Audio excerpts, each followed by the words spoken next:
En el cumpleaños de mi madre me dijo, tú no eres parte de esto, te podrías retirar.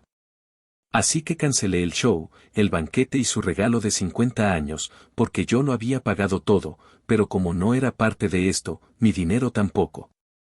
Durante años, el cumpleaños de mi madre había sido una especie de desfile absurdo de expectativas imposibles, reclamos pasivo-agresivos y comparaciones mal disimuladas entre hermanos que ya no tenían nada en común salvo el apellido. Pero este año era distinto. Cumplía 50 y, como buena reina de su propio universo, se encargó de anunciarlo con meses de anticipación como si se tratara del jodido Super Bowl familiar. Que si iba a ser una noche inolvidable, que si por fin tendría el homenaje que merecía, que si todos debíamos colaborar porque ella había dado su vida por nosotros. Yo, que para variar fui la única que no se largó de la casa a los 18 dejando deudas y puertas rotas, sentí que era una oportunidad para, por una vez en la maldita vida, hacerle sentir que sí importaba. Que no estaba sola, que su hija mayor estaba allí.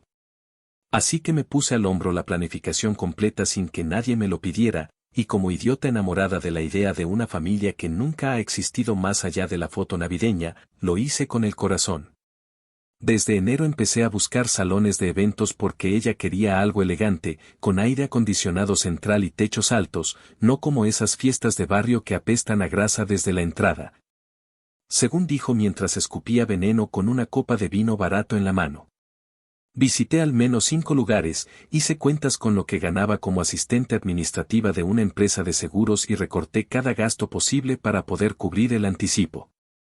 Opté por un country club modesto, pero bonito, con jardín externo para la recepción y espacio suficiente para meter a los malditos 50 invitados que ella quería, entre familia, amigos de la infancia, vecinos que ni la soportaban y alguna que otra señora de la iglesia que no sabía ni cómo me llamaba.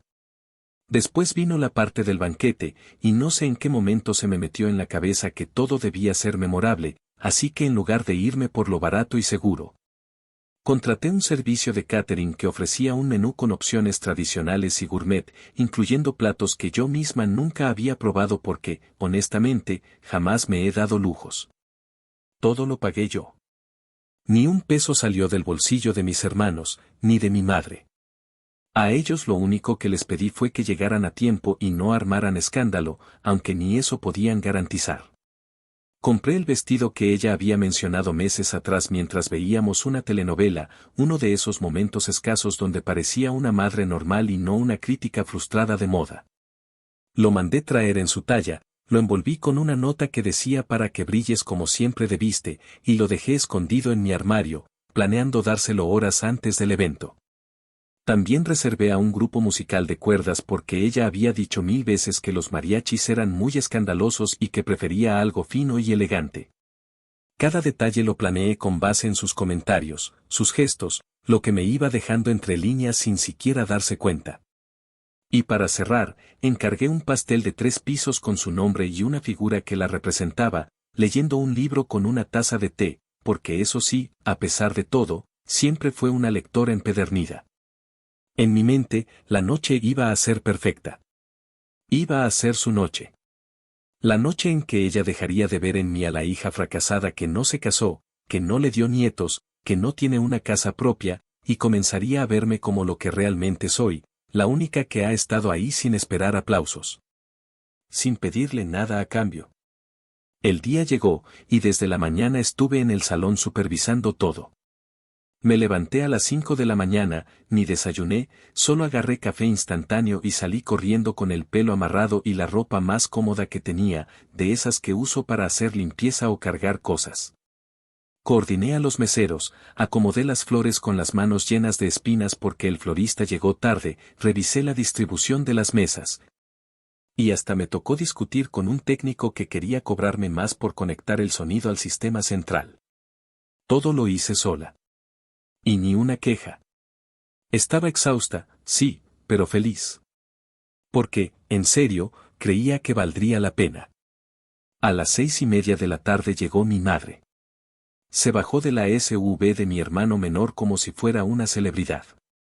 Pelo arreglado, uñas recién hechas, maquillaje de salón, vestida con un conjunto rojo que claramente no era el que yo le había comprado pero que probablemente alguien le regaló para que hiciera alarde.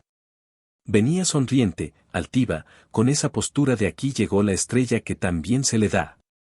Yo me acerqué para saludarla, sudada, con los zapatos cubiertos de tierra porque acababa de mover unas plantas decorativas del jardín. Iba a decirle que todo estaba listo, que el show comenzaría en 20 minutos, que su pastel estaba guardado y que la iba a cambiar en un salón reservado para ella, pero no me dejó. Se me quedó mirando con una mueca de asco que ni siquiera intentó disimular, y luego, sin bajar la voz, dijo, «Tú no eres parte de esto, te podrías retirar, por favor». El silencio que siguió fue inmediato. Los meseros se quedaron quietos. El tipo de la música dejó de conectar cables. Incluso una prima que pasaba con un paquete de regalos en la mano se detuvo.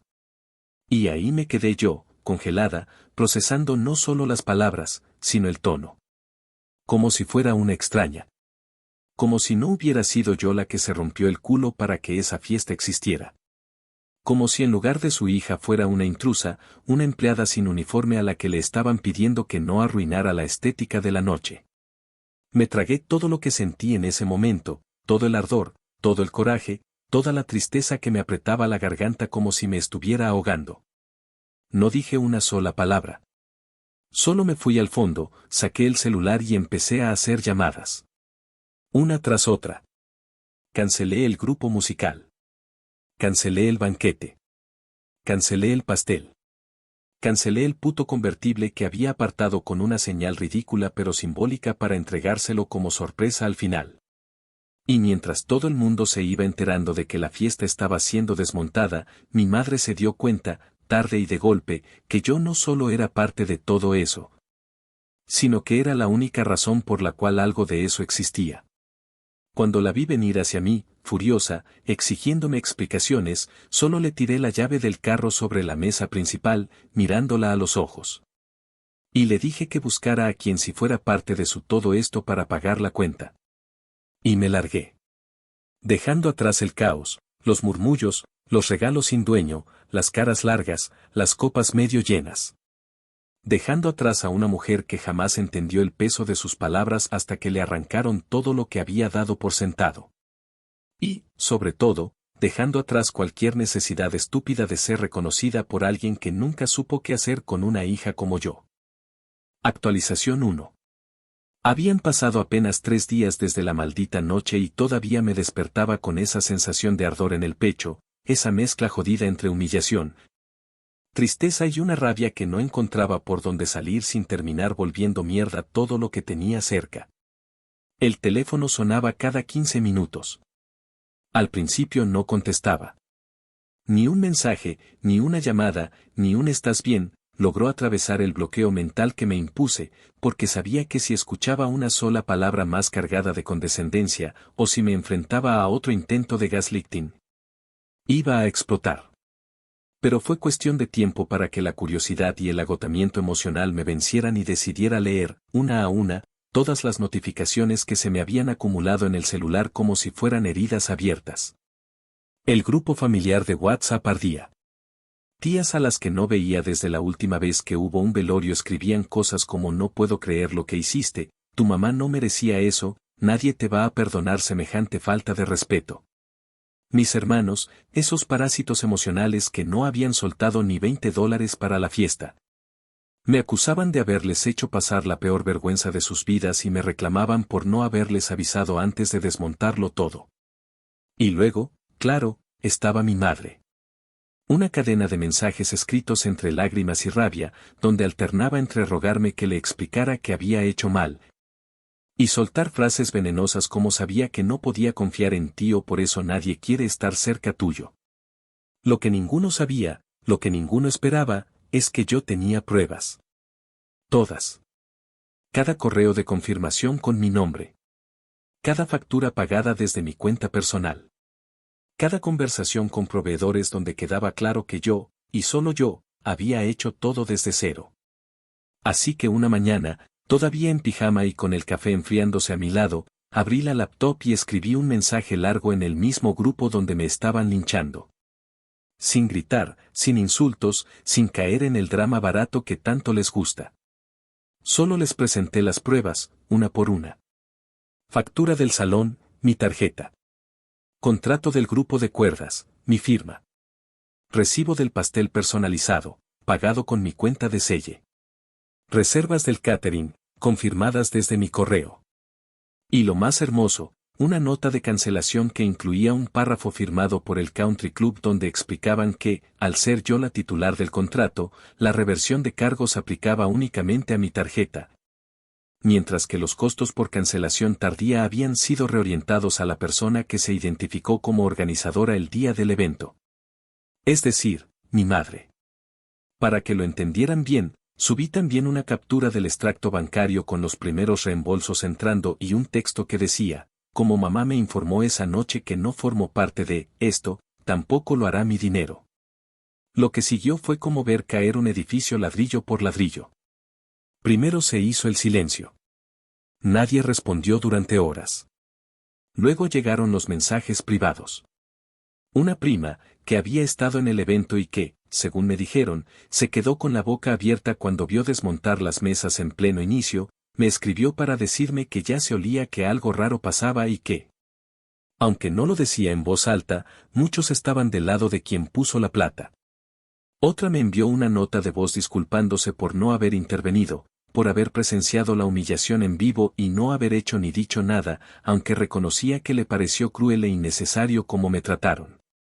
Algunos tíos se deslindaron del asunto completamente, en especial después de que se corriera la voz de que mamá tendría que pagar más de $9,000 en penalidades. Mi madre, por supuesto, no se quedó callada. Volvió a intentarlo, esta vez con una nueva narrativa. Empezó a decirle a todo el mundo que yo había planeado todo para hacerle una trampa, que desde el inicio tenía intenciones de sabotearla. Que solo quería arruinar su cumpleaños número 50 porque estaba celosa de su atención. Así, sin el más mínimo pudor. Como si fuera una novela mediocre y ella la pobre víctima de una hija monstruosa. Pero esta vez yo ya estaba harta. Me había callado tantas veces. Me había tragado tantos desplantes, tantos no puedes, tantos tu hermano sí me da orgullo mientras yo limpiaba la cocina o le ayudaba a ordenar sus documentos médicos. Ya no más. Así que hice algo que jamás me había atrevido a hacer en todos estos años, expuse la verdad, sin filtros. Escribí un post en Facebook, visible para todos los contactos compartidos, donde relaté lo que pasó desde el principio. No con odio. No con insultos. Con datos. Con fechas. Con pruebas. Detallé cada cosa que pagué, el por qué lo hice, lo que ella dijo, cómo reaccioné, y cómo me vi obligada a desmontar todo.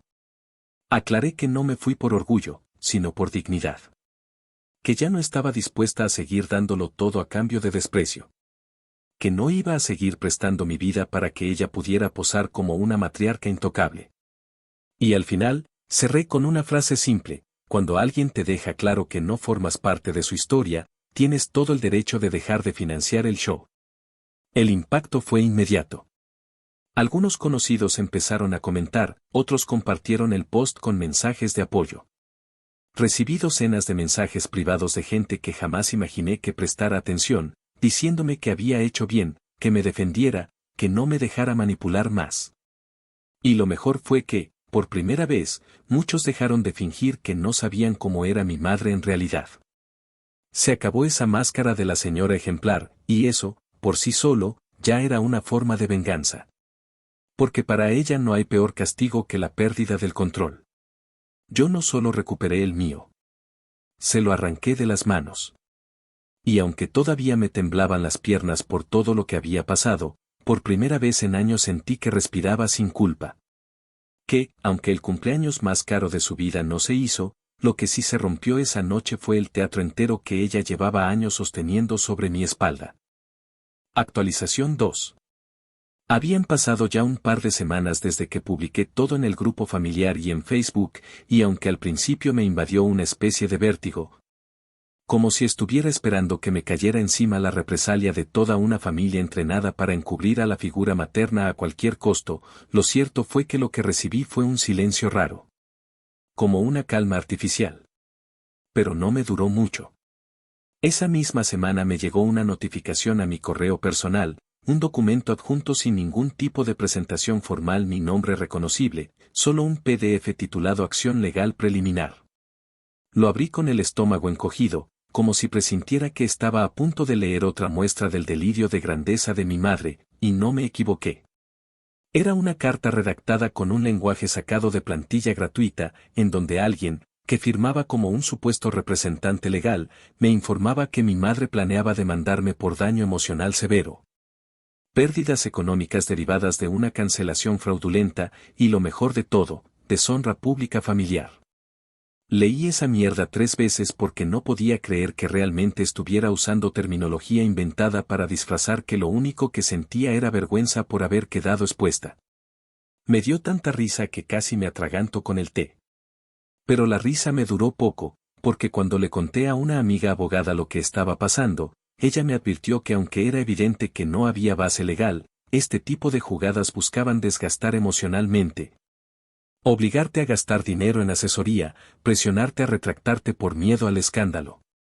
Básicamente, la vieja estaba jugando a la víctima jurídica como jugó toda su vida a la víctima emocional. Así que no perdí el tiempo. Fui directo con una abogada de verdad, una profesional con la que ya había trabajado antes cuando ayudé a una excompañera de trabajo con una demanda laboral. Le llevé todos los documentos, las pruebas, los correos, los contratos, incluso los mensajes de texto donde mi madre me había agradecido, semanas antes del evento, por estar organizando todo con tanto amor. La abogada me miró con una ceja levantada y me dijo que aquello era más un berrinche mal disfrazado que una amenaza real, pero que igual íbamos a responder. Armó una respuesta legal tan elegante y devastadora que me dieron ganas de aplaudir. No solo desarmaba cada acusación punto por punto, sino que dejaba constancia de que, si ella persistía en su campaña de difamación, yo me reservaba el derecho de contrademandarla por acoso, persecución y daños a mi reputación profesional, con una cifra estimada de perjuicio mucho mayor que cualquier tontería que ella estuviera alegando. Adjunto a la carta, le mandamos un portafolio con todos los documentos que tenía, incluidos los recibos de tarjetas, las transferencias bancarias. Y un video captado por las cámaras de seguridad del salón donde se escucha clarito como ella me dice, sin una pizca de pudor, que yo no formaba parte de esto y que prefería que me retirara antes de que llegaran los demás. Ni siquiera tuvo la inteligencia de decirlo en privado. Lo dijo frente a proveedores, frente a familiares, frente a extraños que solo fueron contratados para cargar bandejas y tocar violín. Esa carta jamás fue respondida. No hubo contrademanda. No hubo abogado de regreso. Simplemente, todo ese teatro ridículo desapareció como si nunca hubiera existido. Pero no fue porque mi madre se diera cuenta de que había perdido. Fue porque las consecuencias económicas comenzaron a apretar. Lo supe por un mensaje desesperado de mi hermano menor, ese que nunca había trabajado más de 3 meses en un mismo sitio y que siempre vivió bajo el ala de mamá, usando su tarjeta como si fuera su billetera personal. Me escribió preguntando si podía hablar conmigo en persona, y aunque todo mi cuerpo me gritaba que no, que lo dejara pudrirse en su propia indiferencia, acepté, más por curiosidad que por compasión. Nos vimos en una cafetería al sur de la ciudad, una de esas franquicias con nombres ridículos donde todo cuesta el doble. Llegó con cara de preocupación y esa actitud de niño que finge que nada pasó. No hubo disculpa. No hubo reconocimiento. Solo empezó a contarme, como si fuera una historia cualquiera, que mamá había usado parte de sus ahorros para intentar rehacer la fiesta días después del desastre. Que se endeudó con una financiera pequeña y que ahora estaba recibiendo llamadas de cobro todos los días. Me dijo que estaban considerando vender el carro viejo para pagar una parte, pero que igual ella no podía vivir así, estresada, a su edad. Y después, sin despeinarse, me preguntó si podía poner de mi parte para ayudar a solucionar el conflicto. Tuve que tomarme un minuto para procesar que lo que me estaba pidiendo era, básicamente, que pagara por los platos rotos del mismo evento donde fui humillada. No le grité. No le lancé la taza. No hice escándalo. Solo le dije que si mi madre no me consideraba parte de su celebración, tampoco debía considerarme parte de sus cuentas. Y me fui. Lo que pasó después fue aún más surrealista. Mi madre, en un intento desesperado por limpiar su nombre, empezó a subir publicaciones en redes sociales con frases estilo "el amor de madre no se mide por el dinero", acompañadas de fotos viejas donde aparecemos abrazadas cuando yo era niña, como si estuviera intentando vender la imagen de una mujer traicionada por una hija desalmada que, de la noche a la mañana, le quitó todo. Pero a esas alturas, nadie le creía.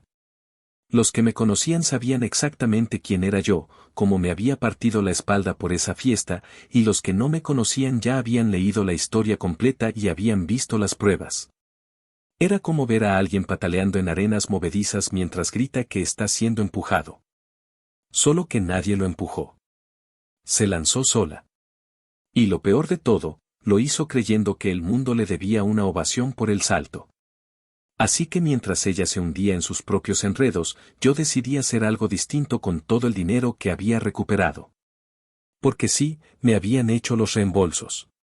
No todo, claro, porque las penalidades por cancelación tardía eran una realidad, pero aún así recibí de vuelta una buena parte del gasto, suficiente para pensar en algo más útil que un regalo desperdiciado.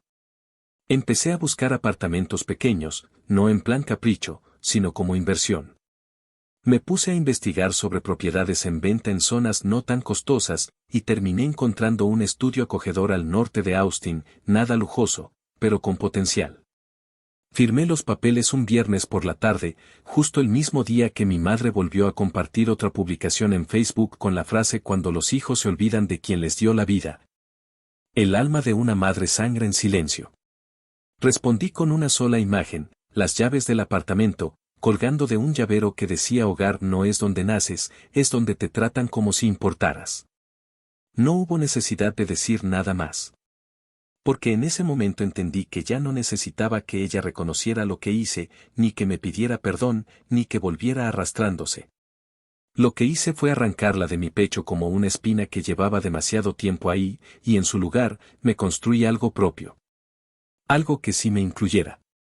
Algo que no pudiera ser cancelado por un berrinche disfrazado de superioridad. Y mientras ella seguía mendigando compasión con palabras vacías, yo estaba, por primera vez en años, en paz. Actualización 3. Habían pasado 6 meses desde aquella noche, y lo más sorprendente de todo no era el silencio que se instaló como una mancha permanente en la familia, sino la forma en que mi madre, en lugar de asumir aunque fuera un mínimo de culpa, se enredaba cada vez más en su propia telaraña de victimismo. No sé si de verdad creía sus propias mentiras o si simplemente se negaba a aceptar que se le había acabado la jugada de siempre, esa en la que se disfrazaba de mártir para justificar sus decisiones de mierda. Lo cierto es que cada vez que alguien intentaba mencionarme, desviaba el tema o decía que prefería no hablar de gente ingrata. Incluso se atrevió a decirle a una vecina, una que era conocida por llevar el chisme como un trofeo de casa en casa, que yo me había vuelto ambiciosa y rencorosa desde que me iba bien económicamente. Como si el hecho de que pudiera pagar mis cuentas y tuviera un techo propio fuera un crimen. Me lo contó la misma vecina, que por cierto, también me pidió el contacto de la empresa que me rentó el apartamento porque su sobrina andaba buscando algo parecido.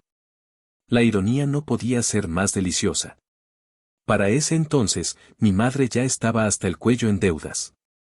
Resultó que, después del desastre de la fiesta, había intentado recomponer su imagen social organizando una especie de celebración improvisada semanas después. Al parecer, convenció a una tía de prestarle la casa, alquiló sillas y mesas por internet, contrató un catering mediocre y le pidió a uno de mis hermanos que llevara a unos amigos suyos para tocar música. Lo que nadie sabía, y lo que me enteré gracias a una de mis primas, que no puede guardar un secreto ni aunque le pagues. Era que todo eso lo hizo financiado con una tarjeta de crédito que ya tenía comprometida con otra deuda anterior y que para poder cubrir los gastos a última hora, recurrió a un préstamo express con una de esas financieras que cobran intereses como si fueran un maldito cartel legalizado. Para cuando se dio cuenta de que no podía pagar ni los mínimos mensuales, ya tenía el teléfono saturado de llamadas, cartas de cobro, amenazas veladas de embargo. Y hasta visitas en la puerta de su casa de tipos con camisas que decían gestores de cobranza, pero que hablaban como si vinieran de romperle las piernas. Ahí fue cuando el papel de víctima dejó de funcionarle, porque ni el drama, ni las lágrimas, ni las excusas pagan las cuentas. Y lo más patético es que en lugar de enfrentarlo como una adulta, empezó a cargar esa presión sobre mis hermanos. El mayor, que tiene 2 hijos y apenas sobrevive entre trabajos temporales, recibió un ultimátum disfrazado de súplica, que se hiciera cargo de las cuotas más urgentes, que ella no sabía qué hacer. Que le iba a dar algo en el corazón si seguía así. El menor, ese parásito con ínfulas de DJ que nunca ha pagado un servicio básico en su vida, fue a llorarle a su novia, y luego entre ambos intentaron hacer una colecta familiar que fue un completo fracaso. Nadie quiso dar un centavo. Porque por fin, después de tanto tiempo, la gente empezó a ver lo que yo siempre supe, que mi madre no solo era cruel, sino también un agujero negro financiero que consumía todo lo que la rodeaba.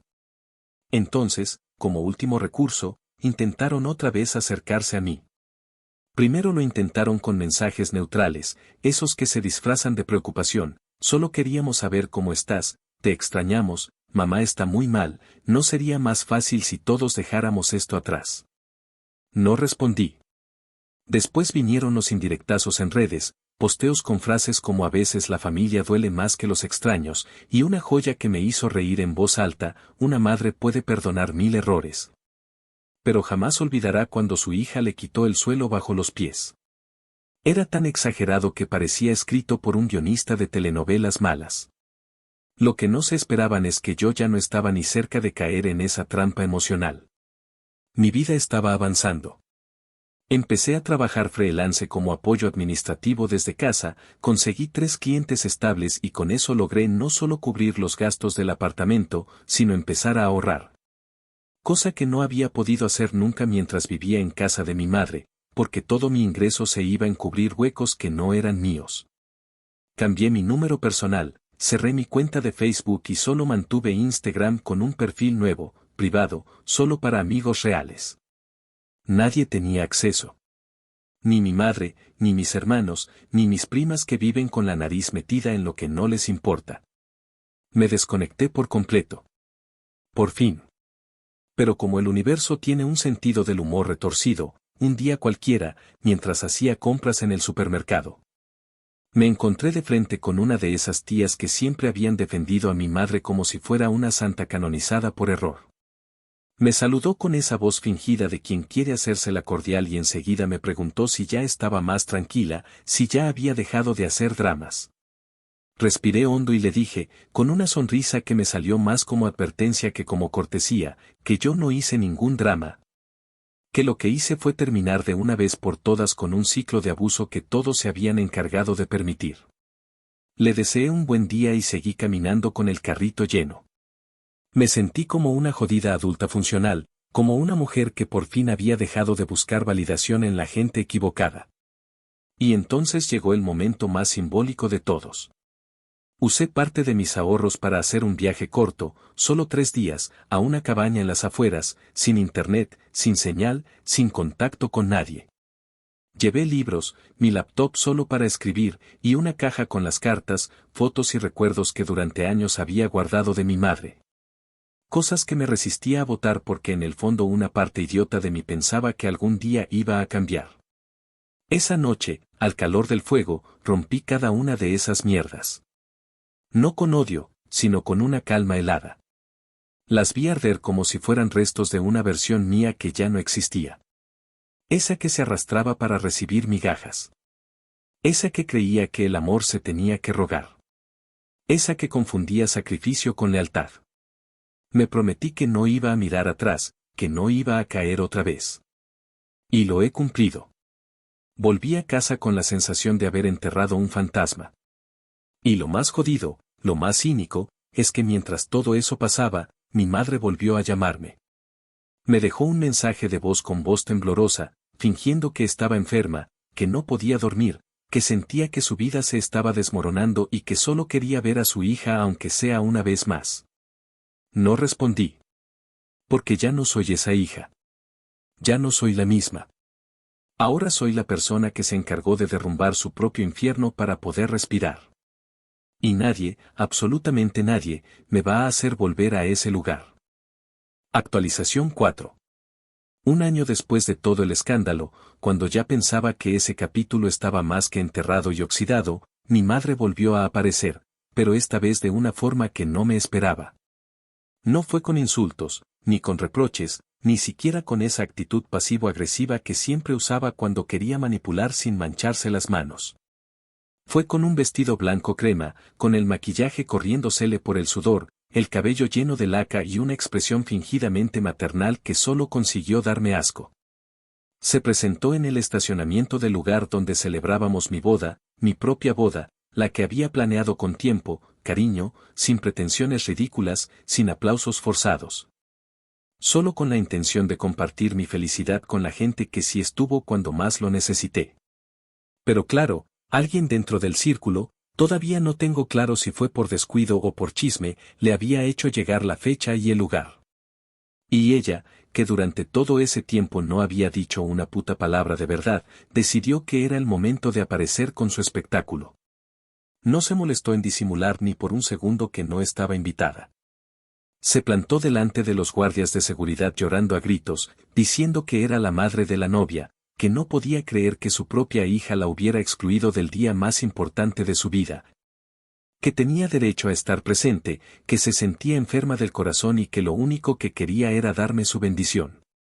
Dijo todo eso con una voz chillona y rota, como si estuviera protagonizando una telenovela barata, sin darse cuenta de que lo único que conseguía era interrumpir la paz de un evento que ni le concernía ni le pertenecía. Los guardias, que no sabían todo el trasfondo, intentaron manejar la situación con delicadeza al principio, pero cuando ella se negó a moverse y empezó a llamar la atención de los invitados que iban llegando, tuvieron que pedirle que se retirara o llamarían a la policía. Mi esposa, que para ese entonces ya estaba enterada de toda la historia desde la raíz, me miró desde la distancia sin decir una palabra, solo esperó a que yo decidiera qué hacer.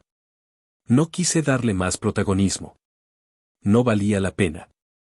Solo me acerqué hasta la entrada, la miré a los ojos por primera vez en más de un año y le dije, con una voz firme, sin gritar, sin temblar, que se fuera, que ese no era su lugar. Que ya no tenía poder sobre mí y que si volvía a cruzar una línea más, no me temblaría la mano para poner una orden de alejamiento. Me miró como si no me reconociera, como si no pudiera entender que esa hija sumisa de antes ya no existía, y finalmente se fue, entre sollozos y murmullos, tropezando con sus propias mentiras. Después de eso, intentó otra táctica. Empezó a escribir cartas. No mensajes de texto, no correos. Cartas escritas a mano, con su letra cursiva torcida por los años, esas que huelen a perfume barato y desesperación. Las primeras eran dramáticas, hablaban de lo mucho que le dolía haberme perdido, de cómo se sentía sola, de lo mucho que extrañaba a su niña, de cómo cada noche lloraba por no poder llamarme. Luego vinieron las cartas de culpa, que no tenía a nadie más, que mis hermanos no le hablaban, que la familia se había dividido desde que yo solté la bomba, que no sabía en qué momento todo se había ido al carajo. Después vinieron las cartas de orgullo torcido, donde intentaba hacerme sentir mal por no perdonarla, por no dar el primer paso, por no haberle permitido explicarse el día del cumpleaños. Era como si cada hoja fuera un intento de reescribir la historia, de borrar lo que dijo frente a todos, de hacerme olvidar que me mandó a retirar como si fuera basura mientras usaba mi dinero, mis reservas. Mis gestos como si le pertenecieran. Nunca respondí. Las guardé todas, una encima de la otra, como una colección de excusas mal escritas. Pero no me limité a ignorarla. No, eso no era suficiente.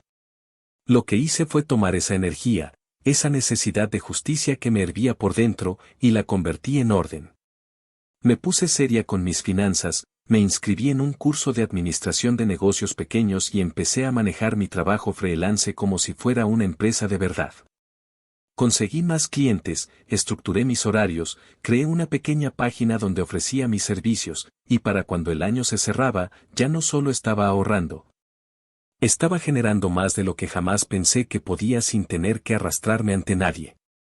Mi esposa me apoyó en todo, incluso me animó a presentar mi historia como ejemplo en un taller de empoderamiento económico para mujeres que habían crecido en entornos familiares tóxicos. Y allí, frente a una sala llena de desconocidas que entendían cada palabra, me di cuenta de que no solo había salido de esa casa, había salido de esa narrativa. Había dejado de ser la hija que intenta agradar. Me había convertido en la mujer que pone límites y se los hace respetar. Pero no todo era estabilidad. Había momentos, lo admito, en los que una parte de mí se preguntaba si alguna vez habría una verdadera reconciliación. No un teatro, no un intento de quedar bien, sino algo real. Algo sincero. Y justo cuando empecé a dejar de pensar tanto en eso, recibí una última carta. Una que no estaba escrita con tinta azul en papel perfumado. Era sobria. Seria. Adjunta venía una copia de un cheque certificado, por exactamente $9,200, junto con una nota que decía, sé que no puedo devolver el tiempo, pero puedo saldar la deuda. Es lo mínimo. No firmó con su nombre, solo con una inicial.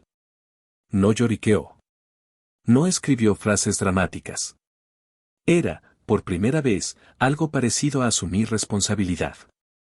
No contesté. No por orgullo. Sino porque entendí que la respuesta ya la había dado hacía mucho tiempo. No necesitaba escribirle para que supiera que había perdido su control sobre mí. Lo supo desde que me marché de esa fiesta. Desde que cancelé todo con una llamada. Desde que tiré la llave del carro sobre la mesa sin decir una palabra más. Lo supo cuando se quedó sola en medio del salón vacío, rodeada de los escombros de la mentira que tanto había cuidado. Y esa carta, ese cheque, no eran un regalo. Eran una rendición. Una admisión de que todo se le había salido de las manos. Y aunque no me devolvía nada de lo que me quitó, aunque no podía borrar los años de desprecio, lo tomé como lo que era, un cierre. No un nuevo comienzo. No una invitación a reconstruir. Solo el punto final de una historia que no pienso volver a escribir con la tinta de la culpa. Actualización final. Había pasado ya más de un año desde aquella última carta, esa que llegó sin dramatismos, sin perfume, sin adornos, solo con una cifra escrita con la frialdad de alguien que entendió, aunque fuera tarde, que lo que había perdido no era solo el control sobre una hija, sino el acceso a una fuente que por años exprimió sin culpa. La dejé sin respuesta, como todo lo anterior, pero no sin consecuencias. Porque lo que ese silencio provocó no fue indiferencia ni olvido, fue una rendición lenta, silenciosa, incómoda. Una que ella no podía anunciar en redes, ni disfrazar de reconciliación, porque nadie más la presenció salvo ella misma y el vacío en su casa. Mis hermanos, agotados de cubrirle deudas, de lidiar con su histeria cada vez que alguien en la calle le preguntaba cómo estaba su hija, se fueron alejando. Uno se mudó con su pareja a otro estado. El otro desapareció en su mundo de fiestas mediocres y trabajos de medio tiempo. El teléfono de mi madre empezó a sonar menos. Las visitas se espaciaron. Los comentarios aduladores de Facebook desaparecieron. Su red de apoyo social se redujo a un par de vecinas chismosas con las que tomaba café fingiendo que todo seguía bien. Pero ya no lo estaba. Ni para ella. Ni para su mundo. Lo supe no porque me lo contaran directamente, sino porque a veces, sin buscarlo, los ecos de una historia que uno deja atrás siguen apareciendo. Una vecina me escribió por Instagram desde una cuenta que no reconocía, para decirme que mi madre se la pasaba hablando sola en el porche, que ya casi no salía, que había perdido peso, que parecía deprimida. Me preguntó si yo sabía algo. No respondí. Después, supe que había intentado inscribirse en un grupo de apoyo comunitario para mujeres mayores, pero que la rechazaron tras una entrevista donde, según dijeron, quedó claro que no estaba lista para convivir sin protagonismo.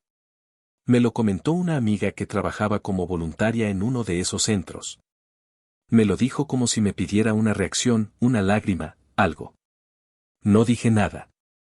No porque me diera igual, sino porque comprendí que a veces el castigo más certero no es el escándalo, ni el rechazo, ni el enfrentamiento directo.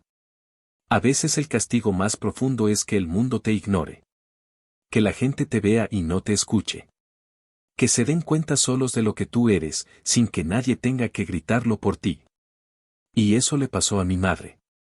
La vida, sin testigos ni jueces, se encargó de colocarla justo donde se había ganado estar. Mientras tanto, yo seguí construyendo desde las ruinas. No fue fácil. Hubo días en los que la ansiedad volvía, en los que me preguntaba si había sido demasiado dura, si alguna parte de mí debía buscar cerrar el ciclo con palabras, con un abrazo, con algo que le pusiera el lazo a esa historia que había terminado tan cruda. Pero cada vez que esa duda me asaltaba, recordaba el momento exacto en que ella me vio sudada, agotada, parada en medio del salón que yo misma había levantado para celebrarla. Y me mandó a retirar como si fuera una empleada que había cruzado el límite de su contrato. Ese recuerdo no dolía como antes. Ya no tenía filo. Pero servía como recordatorio. No del odio, sino del límite. Del punto de no retorno. Porque hay cosas que, aunque se pidan perdón 1000 veces, simplemente no vuelven a ser lo que fueron. No por rencor, sino por dignidad. El dinero del cheque lo deposité en una cuenta aparte. No lo usé para nada urgente. Lo guardé como lo que era, una reparación parcial. Un símbolo. Un recordatorio físico de lo que costó esa ruptura. Y un día, meses después, decidí usarlo para algo que sí valiera la pena. No para mí. Para otras mujeres.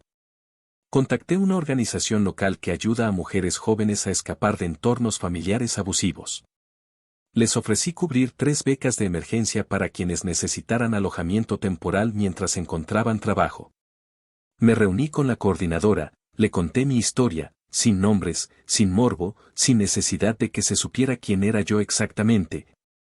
Y le dije que si al menos podía ayudar a 3 mujeres a no tener que tragarse lo mismo que yo me tragué durante años, entonces ese dinero finalmente iba a servir para algo que tuviera sentido. Volví a casa esa noche, cansada pero en paz. Abrí la caja donde todavía guardaba los documentos del caso, las cartas de mi madre, los recibos de la fiesta, los pantallazos de las publicaciones. Los saqué uno a uno, les di una última mirada, y los metí en una bolsa para triturar. No porque quisiera borrarlo, sino porque ya no necesitaba tenerlo a la mano para acordarme de nada. Mi historia no estaba ahí. Estaba en todo lo que había construido después. En mi casa. En mi relación. En mi cuenta bancaria que no dependía de nadie. En la tranquilidad de despertarme cada día sabiendo que no debía complacer a nadie para tener valor. Y lo más simbólico fue que, sin planearlo, la última vez que la vi fue en el supermercado.